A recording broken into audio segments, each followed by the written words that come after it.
Hello and welcome back to another exciting edition of Swarmio eSports. I'm your host, Rory Andrews.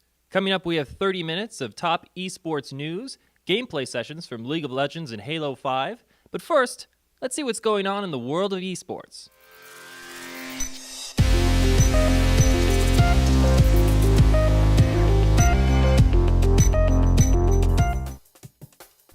Blizzard is showing confidence in the long-term esport viability of their newest IP, Overwatch. At a Vanity Fair New Establishment Summit, Activision Blizzard's CEO Bobby Kotick confirmed the company is forming a professional Overwatch league. Overwatch was released in May 2016 to universal critical acclaim and commercial success, with over 20 million players by October. At launch, Overwatch director Jeff Kaplan stated the game was not initially developed with any dedication towards esports, stating, quote, "It's dangerous to be overly committed to esports too early in the lifespan of a game," end quote. The Overwatch team wanted to see how the community would develop, but this latest investment in a professional league shows that Blizzard is now committed to Overwatch as a professional esport. Activision Blizzard's CEO Bobby Kotick is being quoted as saying that what they are doing is creating professional content. He was quoted by The Street as saying, quote, "We're organizing around teams and leagues. You will have the Overwatch League, which will have a certain number of teams.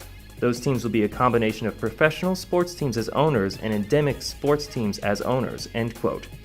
Currently, Activision Blizzard Games has 5 million active monthly players, a number of users which is 5 times more than that of Netflix.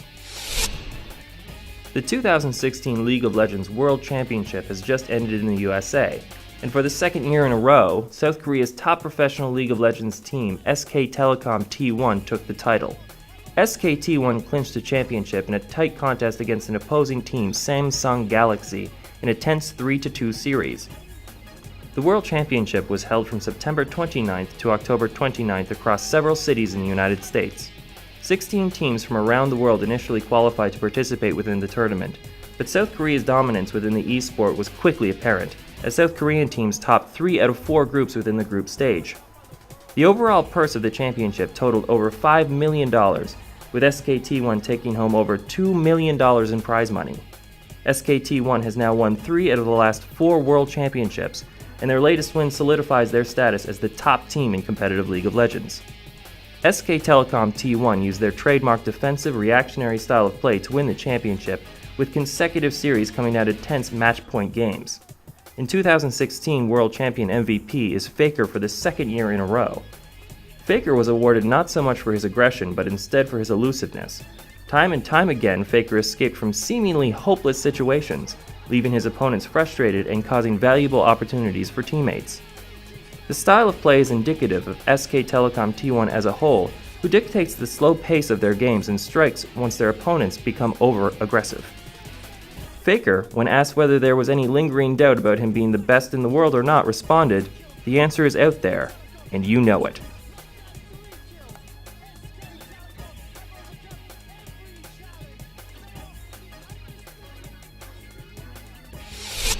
Ubiquay is hosting a Minecraft Hunger Games tournament for all ages to raise money for Brooklyn Elementary School in Sydney, Nova Scotia. The tournament will be held on November 5th at the UIT Start Space here in Sydney. The tournament will be hosted on Ubiquay's own Swarmio gaming platform in a Hunger Games-style minigame. As we promised that it will be a fun environment to play and meet like-minded individuals. Of course, there will be food and beverages, and prizes are there to be won. There will also be a 3D printer to play with. Proceeds from the tournament will go to help Brooklyn Elementary, which was severely affected by the floods in October.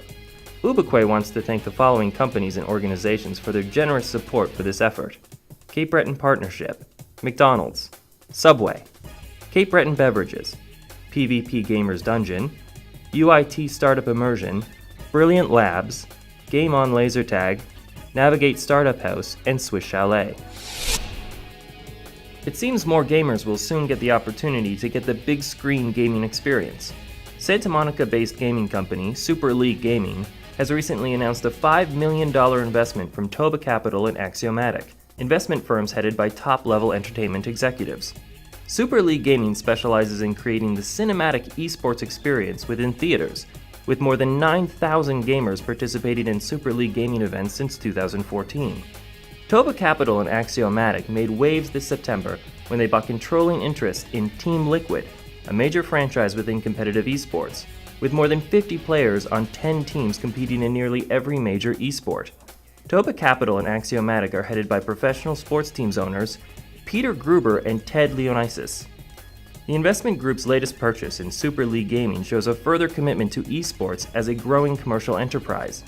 Anne Hand, who is Super League Gaming's CEO, says, quote, "Inspired by the world's biggest esports events, Super League Gaming's mission is to make those experiences accessible to everyone who is passionate about their favorite games, strong yet supportive competition, and sense of community." End quote.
Up next, welcome back Glenn McCachran to the studio.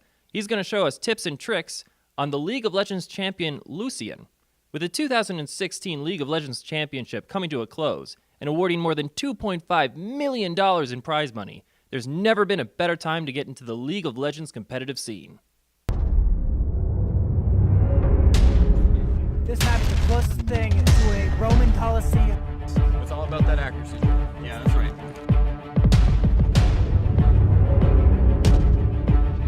Grudge match of the century.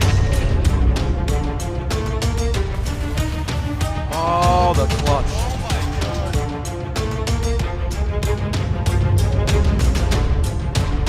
This could be the last game of the tournament.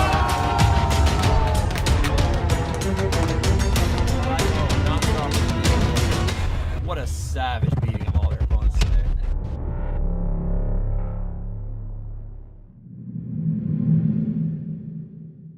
Now welcome back to the studio, Glenn McCachran, who will show us how to string combos together and get the most out of your League of Legends champion, Lucien. Hi, and welcome to a beginner's guide to Lucien for League of Legends. This is Glenn McCachran / Karmakin. Just basically giving a intro guide to the character Lucien. He is a ranged marksman ADC character. He is very good. He relies a lot of a combination of his skills and attacking. The main thing to keep note of is that he really does have a pattern to the use of his skills. When he uses his skills, his next attack goes for a double attack, and that's kind of like the main way you want to play him, is using that double hit. Right here you can see we're kind of lined up to help the jungle take the jungle pack here. This kind of goes south here because of how the jungle wanted to play the game. So it went way over aggressive. Usually what will happen is the team will kill that, but as you can see, the enemy. So the jungle decided to chase him out. I decided to follow, just in case. I was expecting maybe get a shot off and the jungle to fall back, but the jungle kept on going. My support went right back to the lane. However, unfortunately, after a second, you can see it became a 3-on-2, and because of that, the jungle died, and I was just able to barely get away with my life.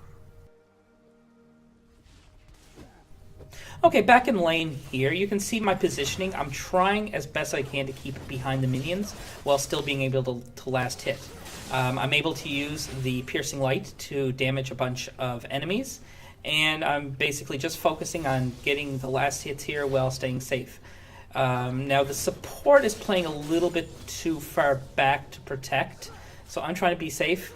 A hook gets landed on the support, and basically because of that we do go in, and after that I am able to dash in for the kill, and just used exhaust to allow the support to get away from Thresh, who almost had him dead with one more ranged attack.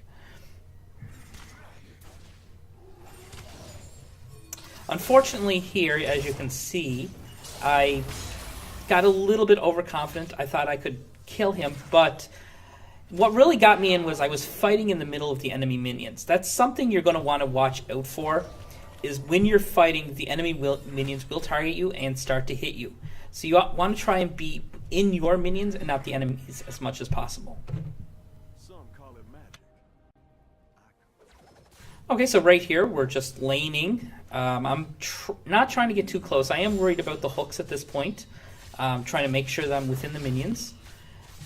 They kind of wander together, and for a second you'll see that they do come together. And at that second, Mouth comes in, ults, and slows them down. The support runs away, but I am able to exhaust and kill Sivir. After that, basically it's just a matter of trying to get some additional ones, but we're really worried about the jungler coming in, so we run back to tower and then go back to base. So this is just some pretty slow and steady farming. I'm basically just focusing on last hitting, just trying to play safe. We are a little bit behind. I do get hit by a hook, but I'm able to dash out of Thresh's ult, so I don't get killed. I do see Kassadin starting to move to the map. He pings that he's on his way, so I get a little bit more aggressive. I get to a position just to be able to do some damage and assist. I get hooked, but that really puts Thresh in the position where he's unable to get away, and my ult is able to pick him up because he's... The one thing to remember is the ult has longer range than your attacks, so if they do get close to out of range, you will want to use your ult just to get the kill. So this was a bit of a mistake on my part.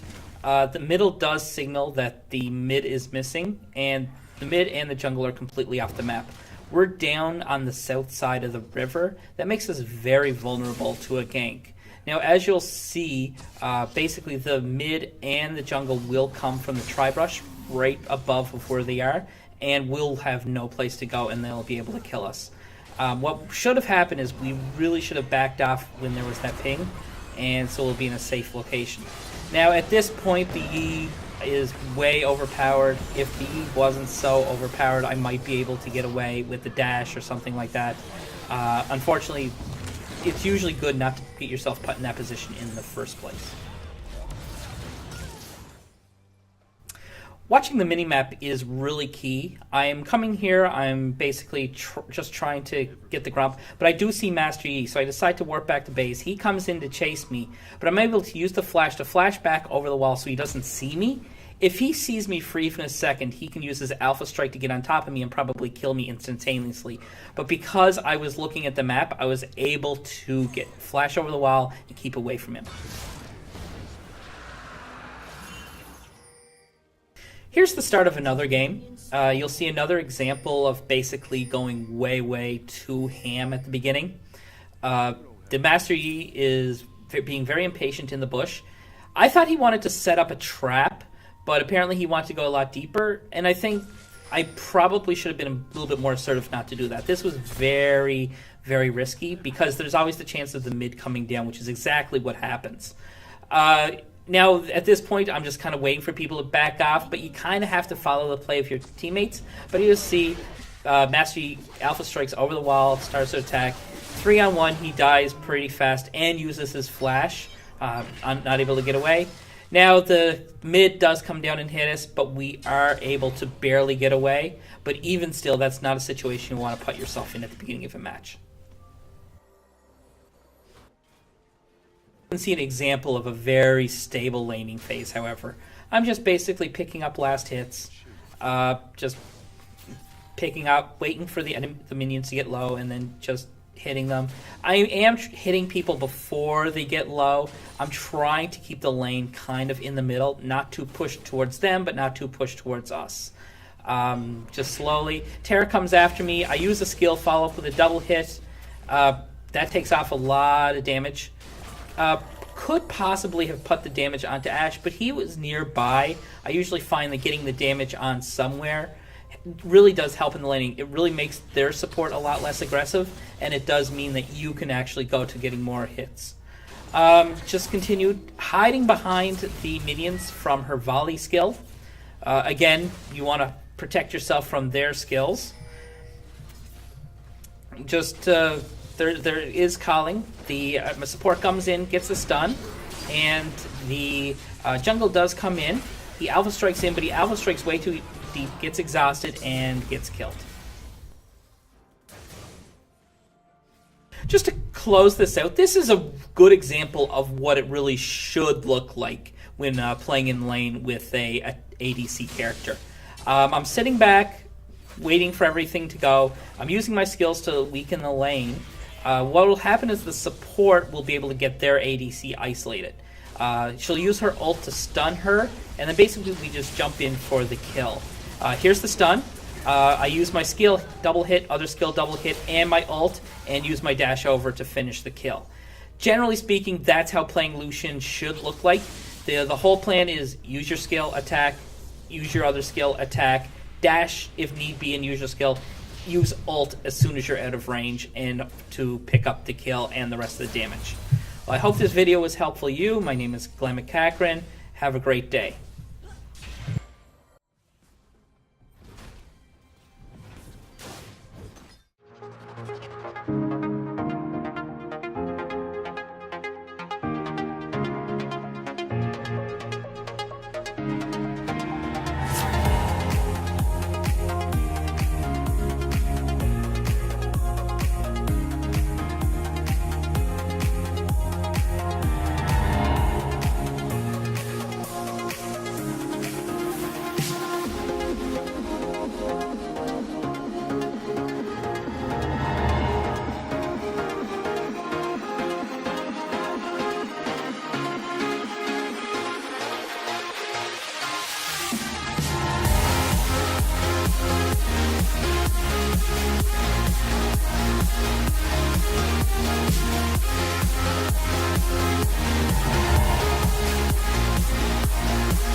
Coming up after the break, we join Austin Hogan as he partakes in some fast-paced Halo 5 gameplay. Austin will be playing a Team Slayer match on the small and hectic map of Regret. This map is the closest thing to a Roman Colosseum. It's all about that accuracy. Yeah, that's right.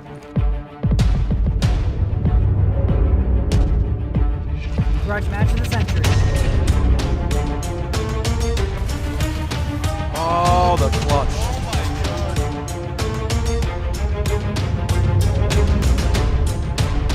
This could be the last game of the tournament.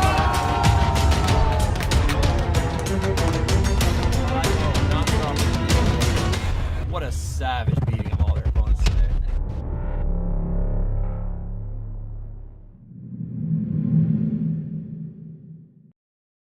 Now let's join Austin Hogan in the studio as he partakes in a high-level competitive match of Team Slayer in Halo 5. Austin will be sharing tips and tricks on how to take the height advantage and the win in the map Regret. If this game's going to be Slayer on Regret, we're playing against Snipe Down, Perdevinator, and Contra. These guys were running games for a while after the Rostermania where Snipe Down left DG. He's looking at Envy now, so he didn't actually end up playing with these guys, but they played quite a bit. Snipe Down rushes for the overshield, trying to get away with it. He gets taken down. I don't believe that's a very valid strategy anymore. Just soaring for the overshield, it's basically just a guaranteed burn. You're very unlikely to get away with it. It's just not something that... It used to be a thing that everyone would do. You just send 4 people bottom and have one person charge it. Try and shoot the people shooting that guy. But for now, you usually kind of stay with 2 bottom and maybe 3, but usually want to have at least 1 person going caster. Here I draw for Snipe Down. Luckily he comes out, but on this map, especially on this map, you want to stay up top. There's a jump here that I didn't really practice at this time, so you can tell I miss it twice. If you're going to try and jump with matchmaking like that, or anytime, it's good to practice some matchmaking other than a tournament, but just go to custom games for a tiny little bit. practice it 10, 15 times, get it down. I haven't really practiced it, and it showed off there where I just choked the jump twice in a row. Contra is going to fly out with pretty much no help. Yeah, I got shot from across the map, but he had no one with him. If he had someone just with him there, he would have been able to clean me up, and he would have lived. However, I'm luckily able to take him down. He pushed by himself out of the bottom of the base. I had top advantage. See, we're 3 people on snipe down here. He does a really good job of buying time and staying alive. Enough time that I'm actually put to one shot and I get cleaned up by Contra.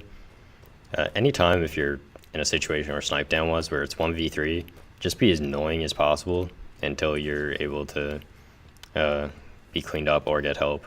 Just never give your free deaths. Always, put damage down or just run around and help your teammate get in position because they're chasing you. The guy actually was underneath me there. I didn't see him on my radar. Haven't been watching my radar there. If I would have been watching it, I would have been able to easily, had my teammate who was in red with me help me on that kill.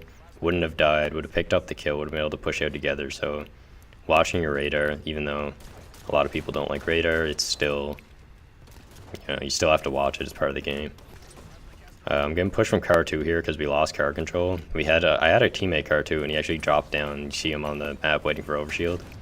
So it was a good play by him, but he ends up getting taken down as another burnt overshield. It's just, this map has a lot of burning of the overshield. It's just so fast and so small. The overshield gets burnt a ton because, anyone you kill, unless it's right on the spawn time, they're going to be right there again. And that's another instance right there where Contra just jumps right over my head where he's not watching his radar, has no idea I'm there. Luckily, I get a good nade on him. I'm able to pick him up. He had a teammate there, so I really shouldn't have lived that. And his teammate makes a really good play by going down bottom there. I'd expect him to stay up top because you usually want to be up top, but he makes a really great play by going down bottom, lives, and I get cleaned up because he made me weak. You see him on the outline, he gets right back up top as well, so it's not like he really lost anything. We're going to have 3 people pushing out blue car here. Anytime you're stuck in a base, always make one coordinated push where you have like 3 people out of car side, 3 people out of B side, and 1 person bridge. Just doing that allows you to basically just overpower one side because very rarely they're going to have 3 people who are on that side. Usually want to have 1 P, 1 top mid, and 2 car rotating back and forth. Top mid guy can obviously help, but you really want to just try and, overpower the one side, make a team push together. He actually flies at me here. He didn't know I was here, so that's a good pickup. And luckily, I unfortunately missed that stick, but luckily he walks backwards onto it. I guess he was retreating to his teammate to go out P, but he could have just pushed through there and probably lived. Ended up giving up a free death. And that's what I was talking about. You just have to stay alive as long as possible. He wasn't stuck. He knew it was behind him, and he still walked backwards right on top of it. Ring 3 control is debated. You're so in the open, but you get so much help. You can see both sides of the map. I got a lucky grenade on him there. It stops the push, even though we're 1 dead. So they still have 2 in their base, even though we're 1 dead, and we have 1 in red too. They end up taking top mid control. They end up killing me on blue car. I should have beat down there, and just by not doing that, we pretty much lose complete carbine control. We go 2 dead now. We have 2 people. They have 2 people going car, top car, and we're gonna get rotated on for a minute here. I get a weird P1 spawn, which was actually like extremely lucky. My teammate spawns are with me because they collapsed on red. I should have spawned bottom blue. They're going to be going down to set up for overshield though, so I luckily get that kill and actually escape this. I should have been dead there. That last caster had a really weird bounce where it just comes off the wall, and it's just like extremely lucky that I'm alive right now. We end up collapsing, getting 2 kills down bottom. And we're going to want, as soon as you kill people in that base, they're the opposite base. You can literally see them spawn if you're top mid. You can actually just jump up and shoot them off spawn, nade them, caster them. We're in a position to do that, but we knew that we had numbers advantage. That's why we collapsed bottom red, even though you want top control. We had a 4v2 advantage. We collapsed. We got a nice kill lead here. We're going to actually lose top control again. We have 1 person sitting in our base. He's just being really slow at pushing out, and that allows them to just fly out and get top control. We had a good kill on car, and he retreats off top mid because he knows he has no help. There's 1 in their base. He listens to the call out. Extremely good listening to call outs and everything and cleaning up my teammate there, but he actually gives up complete top control, like I said. So we're going to be up top now off of that 1 play where he just helps his teammate. Our guy was in blue base, which was kind of irrelevant. His teammate probably could have lived there instead of losing top control. But Contra actually lives there, stays on bridge, stays alive, comes up top, helps his teammate, picks up 2 kills after helping his teammate off that one play. So if we were more confident in playing them and we just all pushed up top, that one push that he went back in would have punished them. Unfortunately, it didn't. Snipe Down picks up a nice kill there. He takes out our teammate. We're down 2 players right now, and we're stuck in red base here with a 4-kill lead. So if you're ever stuck in a base, you know, look, we see our teammates, we're 2 dead, our teammates both crouch in our base, and we wait for each other. We don't just push out car. It's a close game. You don't want to give any free kills at all. So we know they have top control, and we have red. We're going to want to, stay, like I said, put 3 people on the side. Here we do 3 people out red, 2 people in our base. I try to go out bridge, but there's 2 there. Unlucky for me that they actually collapsed really good there.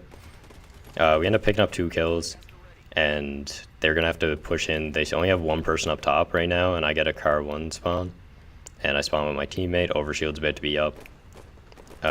3 people here. I should have been able to get at least 1 of these kills. Unfortunately, I die. Actually stay alive, but I'm basically dead for this overshield because I have no business going for that on 1 shot. I should have stayed there, hid, but I get castered out. You know, 1 kill game with overshield coming up is just, you know, we're stuck in our base. We end up picking up a lucky kill. I get spawn killed, but the guy overextends in his base by himself. You know, if you don't have a teammate with you, you don't want to overextend like that, because off of that 1 overextension, we ended up with a 3-kill lead, just because they didn't have anyone top mid or anything. So we have a 3-kill lead, we still don't have top control, they have top control. Play it super slow until you see or hear someone. As you see, I hear someone on P2, I know there's somebody here, I don't know where. I see him jump up, AR, close range, pick up a super important kill. We're up here, 1 kill, 49, 46. He has overshield going car 2, blue car, so we're going to want to pretty much just know he's there, don't really push that guy. And play this super slow until you have a teammate. We end up picking up a kill on the other side of the map. And this map is pretty much just fully rotations, as you've seen that whole game. We're just rotating back and forth, and then drop for overshield when it's up.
That wraps up another episode of Swarmio eSports. As always, you can reach us on Twitter at Swarmio Gaming.